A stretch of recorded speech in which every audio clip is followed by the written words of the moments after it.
La entrevista del Telematutino 11, gente importante a tratar temas importantes. ¿Y qué tema más importante que el presupuesto para el próximo año? Nos acompaña el licenciado Luis Reyes, quien es viceministro de Hacienda y director general de presupuesto. Buenos días, Luis. Buenos días, un placer estar con usted de nueva vez. Bienvenido al programa, en una época en que los ojos del país están sobre el presupuesto. Y sobre el director, por supuesto. Y sobre el director. Yo siempre he dicho que el presupuesto es un rompecabezas, porque usted tiene unos ingresos y tiene multitud de aspiraciones, muchas veces legítimas de instituciones, pero que definitivamente no da. ¿Cómo cuadran eso, señor director del presupuesto? ¿Cómo llegan finalmente al número en que cuadran los ingresos? Y los digo, no cuadra porque siempre hay un déficit al final. Yo le voy a resumir la metodología. ¿Cómo se hace hoy día? ¿Cómo se hace? Mire, las instituciones del Estado, independientemente de las razones que tengan para existir o no, mientras legalmente existan, nosotros estamos obligados a asignarle recursos mínimos. ¿Qué son los recursos mínimos? Por lo menos los gastos operacionales de las instituciones. Una institución necesita pagar una nómina, necesita pagar su servicio de electricidad, necesita pagar su servicio de agua potable y de recogido de desechos sólidos, y así sucesivamente. Y eso está definido, lo que son gastos operacionales, en la Dirección General de Presupuesto. Hay una tabla que resume cuáles son esos gastos operacionales. Y eso se estima y se le consigna como parte del gasto de institución. Ese es el primer escenario que hace la Dirección General de Presupuesto. Ahí se asegura que todas las instituciones, por lo menos, continuarán operando. El segundo elemento que se incorpora dentro de esa metodología es la estimación de los intereses de la deuda. Se obtiene la información de la Dirección General de Crédito Público y nosotros incorporamos el monto estimado que pagaremos de intereses por concepto de deuda pública el próximo año. Posterior a eso, entonces, pasamos a incorporar con el Ministerio de Educación el monto del 4% que se dedica a educación preuniversitaria. Se distribuye, se determina lo que se le va a transferir a los poderes públicos. Esto es Poder Judicial, los poderes que están establecidos constitucionalmente, sí, Congreso, y lo cuasi constitucional, el Congreso, pero también está el Tribunal Superior Electoral, está la Junta Central Electoral, sobre todo en una época como ahora, Suprema Corte, la Suprema Corte de Justicia, y así sucesivamente. Y también se establecen las transferencias, que son mandatorias. Transferencia, eso incluye el tema del pago de las pensiones civiles y militares, y también la transferencia de instituciones autónomas y descentralizadas, que la mayoría de ellas están destinadas para el pago de nóminas. En un 85% aproximadamente están destinadas al pago de nómina.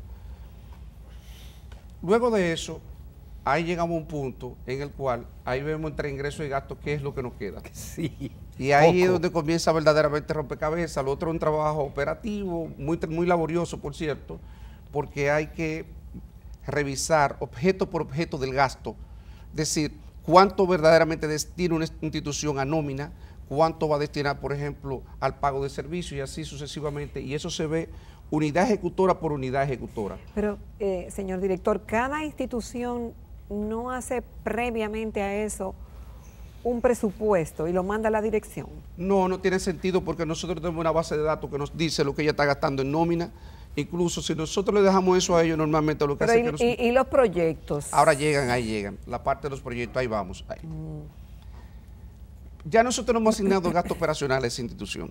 Entonces ahí se da un desfile de prácticamente todos los funcionarios del Estado que envían a llegar, hacen sus solicitudes por escrito, pero además frecuentemente acompañan esa solicitud con una visita al director de presupuesto. Exacto. A explicar los propósitos, las metas que tienen en términos institucionales para el próximo año. Exacto. Y el director va tomando nota de todas estas cosas y va haciendo un listado de ellas. Y obviamente intenta jerarquizar, priorizar, porque hay cosas de esas que uno dice, bueno, está bien, yo tengo una situación de precariedad, tengo un techo que me está filtrando, tengo un sistema de tecnología de información que está obsoleto para una institución que es crítica, y una institución que uno dice, bueno, esta institución no se puede paralizar. Entonces esas cosas uno va tomando nota aparte para ir priorizando eso. Y cuando ya tenemos el listado completo, A eso se suman entonces, obviamente, ya intercambio con las autoridades al más alto nivel, con el presidente, con el ministro de la presidencia, con el ministro administrativo, y obviamente el ministro de Hacienda, que está involucrado permanentemente en todas estas cosas. Se escucha a cada una de las instituciones, por ejemplo, que tienen la responsabilidad de la construcción de infraestructura, Obras Públicas, OISOE, la CAS, INAPA, INDRI, y así sucesivamente, y ellos presentan ese listado de lo que ellos aspiran. Con todas estas cosas, entonces, comienza la discusión a nivel del presidente de la República. Y ya ahí, con el presidente y el resto del equipo, el ministro de la Presidencia, el ministro administrativo, el ministro de Hacienda, entonces comienza a priorizarse aquellos programas que verdaderamente van a entrar, se le van a asignar recursos y en qué magnitud se van a asignar esos recursos. Y en esa discusión nos vamos aproximando a lo que es el tope de gasto. ¿Hasta dónde podemos llegar? Que es una parte ya más técnica que se trabaja con el Ministerio de Hacienda, Dirección General de Presupuesto y otras instancias del Ministerio de Hacienda. Y ahí se establece, no, lo que es conveniente para la sostenibilidad de la deuda, cómo debemos avanzar, cómo debemos cerrar el déficit, es esto.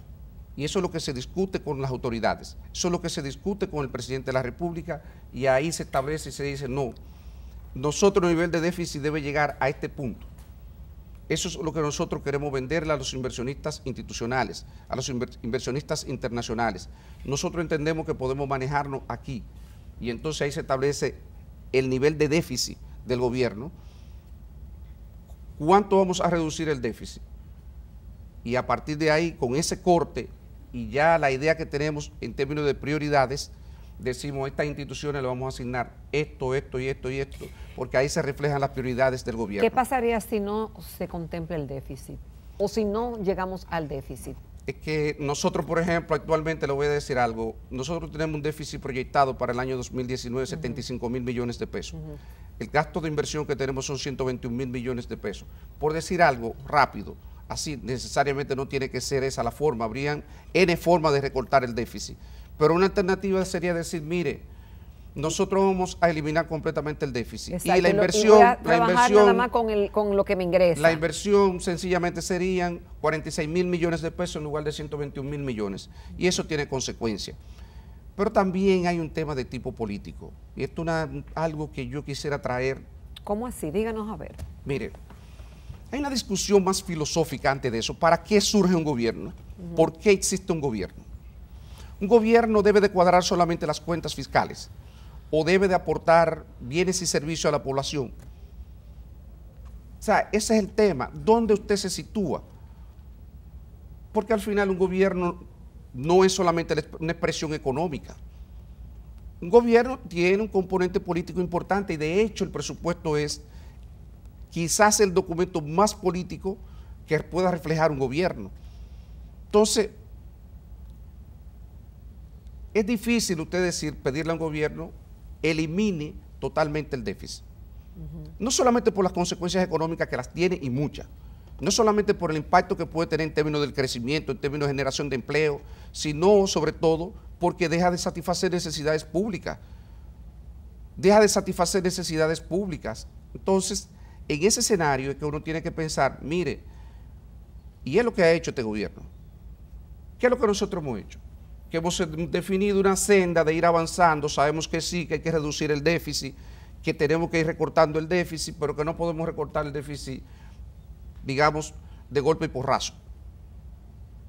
Que tenemos que continuar como lo hemos hecho eso, como lo hemos fijado para el próximo año, una disminución de 0.5% del déficit como proporción del Producto Interno Bruto e ir mejorando el superávit primario, que es lo que le va a dar sostenibilidad en términos del manejo de las cuentas fiscales a mediano y a largo plazo. Ya ustedes están cubriendo el 50% de los intereses. 50% de los intereses. Con el superávit primario. Hay una pregunta que se han hecho algunos economistas, Luis Reyes. Yo sé que lo que se llama el marco macroeconómico depende de varias instituciones. Llama la atención que en el marco macroeconómico el precio del petróleo West Texas para el 2019 está contemplado en 60.5 dólares el barril.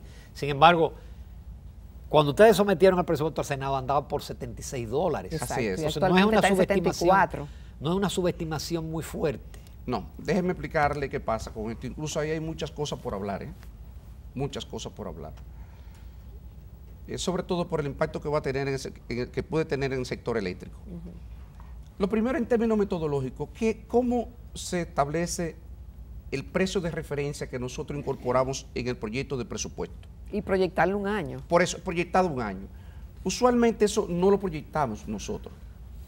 Aunque ahí participa Banco Central, Ministerio de Economía, Planificación y Desarrollo y Ministerio de Hacienda, nosotros lo que hacemos es que tomamos la estimación que hace el Fondo Monetario Internacional. Y tengo que reconocer que la estimación del Fondo Monetario Internacional en precio del petróleo es una estimación conservadora. Ahora, eso es la metodología que hemos seguido durante todos los años del mundo y aunque eso se hace así, ¿qué hace la Dirección General de Presupuesto? Se cuida. Dice si es el marco de referencia. Pero cuando nosotros vemos el impacto en los precios internacionales, de los precios internacionales del petróleo en el sector eléctrico, entonces nosotros profundizamos un poco más. Y ahí entra en juego el tema de Punta Catalina. Si ustedes observan, en el proyecto de presupuesto para el año 2019, nosotros establecimos un aumento de 170 millones de dólares respecto a lo que teníamos programado este año. Y establecimos 550 millones de dólares de transferencia. Y detrás de eso hay un supuesto importante que tiene que ver con la operatividad de Punta Catalina, del proyecto Punta Catalina. Si comienzan a operar las dos plantas, esas dos plantas deberían de generar ingresos importantes en favor del gobierno. Si estas plantas operan y generan en los niveles que están llamados a operar, a un 90% por lo menos de su capacidad nominal, entonces eso generaría unos ingresos, pero también ayudarían a bajar el costo promedio al que se está comprando la energía, a disminuir de manera importante. Y cuando usted suma esos dos componentes más los 550 millones de dólares, entonces usted observa que realmente, a pesar de que nosotros tenemos eso ahí, nosotros los números los tenemos razonablemente bien cuadrados. Razonablemente bien cuadrados, obviamente, eso, si los precios del petróleo se fueran a $100 el barril, precio promedio, digamos, $100 el barril, ya eso tendríamos que revisarlo.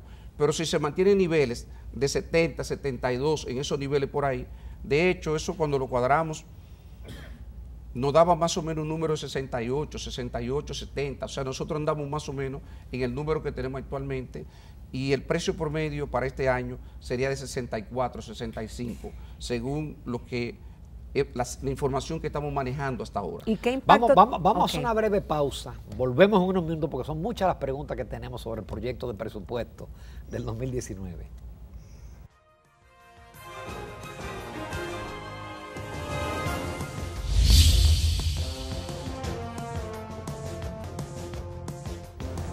Continuamos conversando esta mañana en Telematutino 11 con el licenciado Luis Reyes Santos, quien es director general de presupuesto y viceministro de Hacienda. Y bueno, nos convoca este día el tema principal económico en el último semestre, en el último trimestre del año, que es el presupuesto para el año 2019. La pregunta antes de la pausa, licenciado, es ¿qué impacto y de qué manera puede afectar los precios internacionales del petróleo el presupuesto? Sí. A pesar de que sea cuadrado y que las informaciones que tienen, pero si ocurriera una variable a nivel internacional no controlada por la República Dominicana, ¿cómo impactaría eso? Mire, de hecho, la formulación del presupuesto del año 2019 atiende en parte esa preocupación y otras preocupaciones. La realidad, Jacqueline, y al público que nos está observando en este momento, el entorno internacional ha estado cambiando. Nosotros tenemos una situación menos favorable en términos del crecimiento de nuestros socios comerciales, Estados Unidos, la Unión Europea. Tenemos ya aumento en las tasas de interés internacionales en los mercados financieros internacionales y también tenemos incremento en los precios del petróleo. Y los precios del petróleo, nosotros entendemos que si se mantienen en los niveles actuales, nosotros podemos manejarlo. Si los 550 millones de dólares que nosotros tenemos consignado como transferencia al sector eléctrico, más lo que van a generar las plantas del proyecto Punta Catalina, se concretan por lo menos en términos de lo que nosotros, de los supuestos que nosotros hemos establecido, desde el punto de vista de ingresos y del impacto que va a tener en los menores costos de la industria de generación eléctrica, porque la planta Punta Catalina, que estarían generando un precio mucho más bajo del que estamos comprando hoy, haría que el precio promedio, al sustituir planta menos eficiente, bajarían los precios y eso le permitiría que las empresas distribuidoras de energía puedan adquirir esa energía a un precio mucho más barato de lo que lo están haciendo hoy, y eso tendría un efecto de ahorro para el sector eléctrico. Si a eso usted le suma los ingresos que generarían las plantas por concepto de generación, entonces esos 550 millones de dólares más ambos efectos, nosotros lo hemos estimado en unos 750, 800 millones de dólares, y entendemos que podemos manejar la situación actual siempre que los precios se mantengan en ese rango, no, 70, 75 millones de dólares. El cronograma de aquí. Y que por supuesto, correcto, Jacqueline, que se cumpla el cronograma de terminación de las plantas. Es correcto, ¿eh? Luis Reyes, hay otro asunto que es con el tema de los ingresos, vamos a decir de los ingresos corrientes. Para el 2018 la reformulación dice que el crecimiento va a ser de 12.2%. Es decir, se está cumpliendo con el estimado, claro. Hay que tomar en cuenta que en este año hubo un ingreso extraordinario que no se va a repetir el año próximo, que fue la operación de la cervecería que generó 10,000 y pico millones. Ustedes están contemplando un aumento de 14% en el 2019 de los ingresos. No es pedirle demasiado a la DGI. Mire, déjeme decirle algo.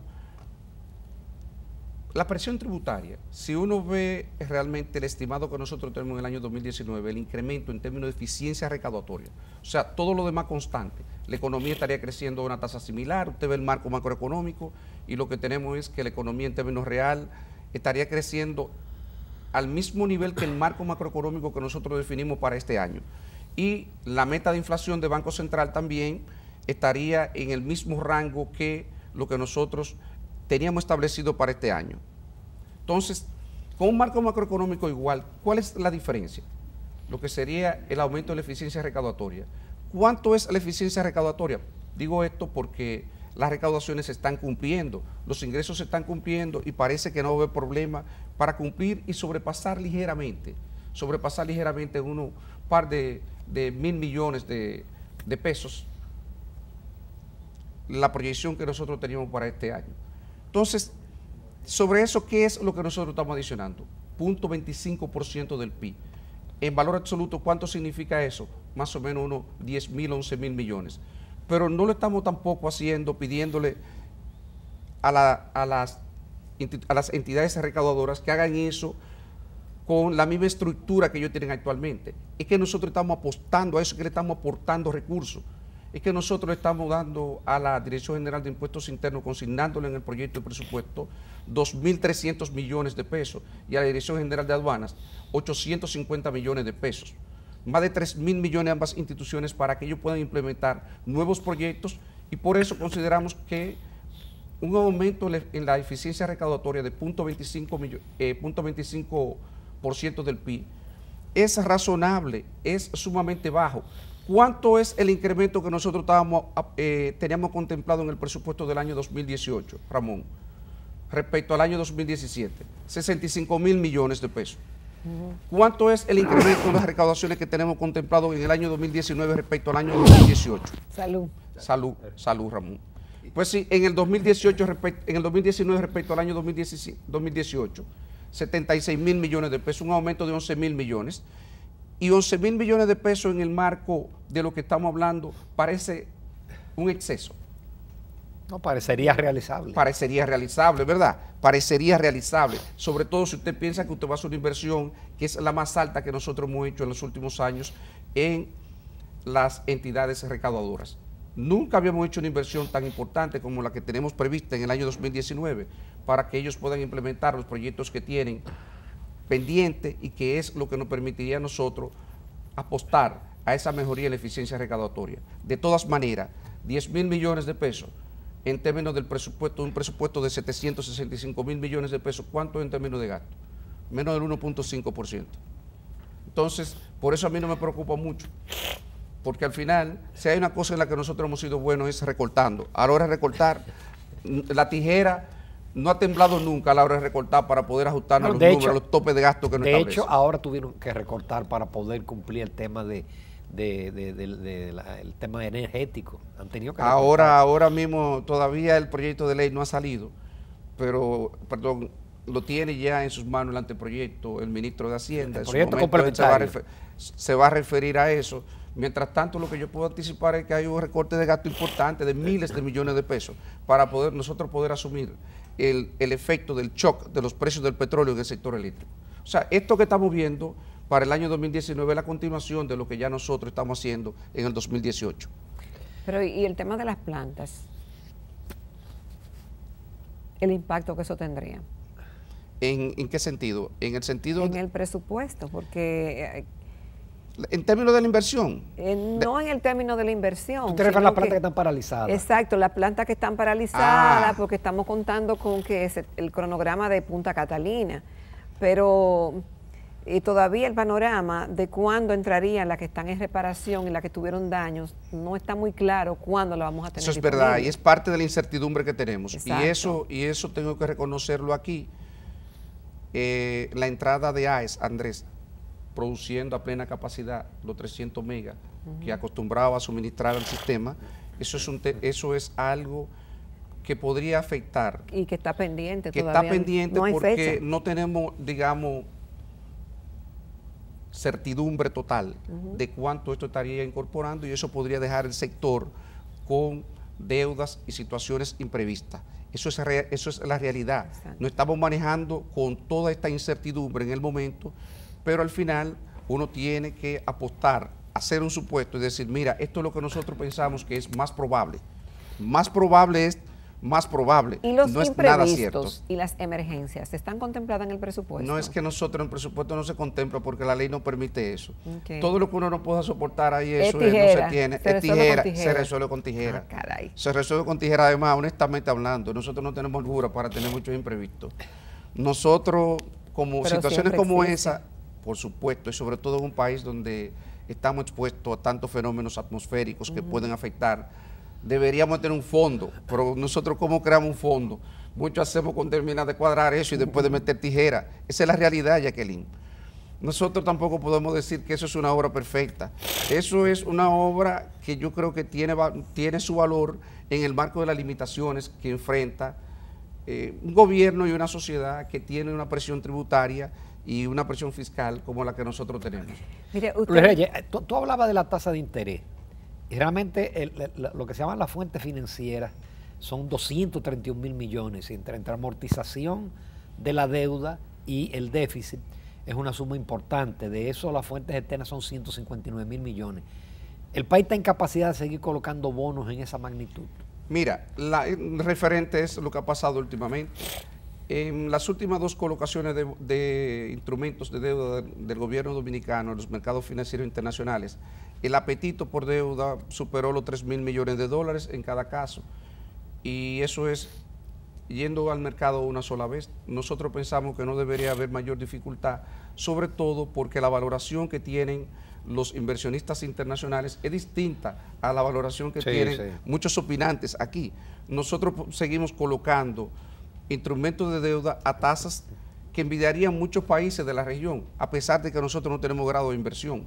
Las tasas, nos faltan 2 escalones. Nos faltan 2 escalones, pero el tema es que los inversionistas siguen percibiendo al país y las finanzas públicas de República Dominicana en particular. Estoy hablando toda la economía porque los inversionistas no solamente evalúan ni siquiera no solo la parte económica, evalúan incluso el contexto político, la fortaleza institucional, evalúan un montón de cosas a la hora de tomar su decisión de inversión, y ellos han preferido seguir invirtiendo en República Dominicana, y eso nos hace sentir confiados de que nosotros no vamos a tener problema con eso. ¿Por qué?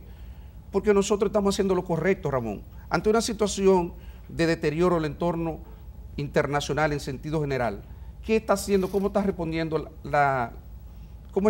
respondiendo las finanzas públicas? Disminuyendo el déficit, aumentando el superávit primario, el balance primario, y ellos son personas expertas en esto y saben que lo que estamos haciendo es lo correcto en términos de fortalecimiento de las cuentas fiscales y que el país se mantenga creciendo. Que el país se mantenga creciendo.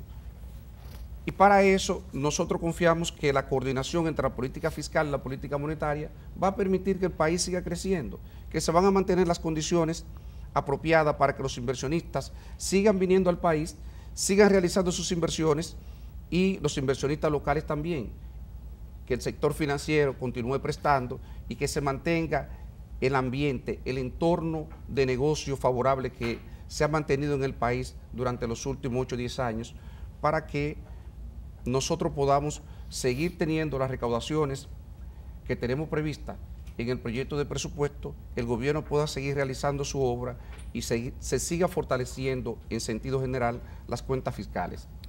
Donde hay parnadas en el gasto, ¿verdad? Lo digo porque, por ejemplo, veía que la UAS pedía 5.000 millones y le dieron 600 millones. Y hay una serie de instituciones que ya están con el grito al cielo, vamos a decir así. No hay mucha holgura en términos de gasto. No, es que no puede haberla. No puede haber mucha holgura por lo siguiente. Y qué bueno que me hiciste la pregunta. Miren, nosotros estamos disminuyendo, si usted ve el total de gasto como proporción del Producto Interno Bruto, usted va a ver que tiene una pendiente creciente. Pero es creciente ¿por qué? Porque nosotros estamos incorporando 170 millones de dólares adicionales para el sector eléctrico por el efecto de los precios del petróleo, pero también porque tenemos mayores intereses, no 13.000 millones de interés adicional. Si usted sustrae esas dos partidas, usted va a ver que el total de gasto del gobierno cae. La tendencia es a la baja el próximo año. Y en un escenario donde usted tiene entonces una proporción menor de gasto, excluyendo esas dos partidas, va a ser más difícil la repartidera a la que hacíamos referencia al inicio. Entonces ahí hay que apretarse y priorizar y solamente asignar recursos a aquellas cosas que el gobierno entiende que son indispensables. En el caso de la UAS, aprovecho para decir que el gobierno le ha otorgado aumentos en los últimos 5 o 6 años, en los últimos 5 o 6 presupuestos por más de 3.000 millones de pesos. Nosotros hemos aumentado el presupuesto de la Universidad Autónoma de Santo Domingo en más de un 70%. Nosotros hemos aumentado, quizás donde menos lo hemos hecho es en el Congreso, que el Congreso, con excepción del año pasado, prácticamente lo habíamos mantenido el mismo presupuesto. Pero después incluso instituciones como los municipios, la transferencia a los municipios, los distritos municipales. El año pasado nosotros transferimos unos 1.000 millones de pesos y este año también contemplamos unos 1.000 millones de pesos adicionales porque entendemos que ciertamente el monto del 10% nosotros no podemos satisfacer eso, pero que en la medida de lo posible tenemos que atender la petición y las necesidades de las entidades municipales. En sentido general, nosotros hemos tenido que priorizar incluso y recortar en algunos sectores sensibles, en lo que no nos hubiera gustado tener que recortar.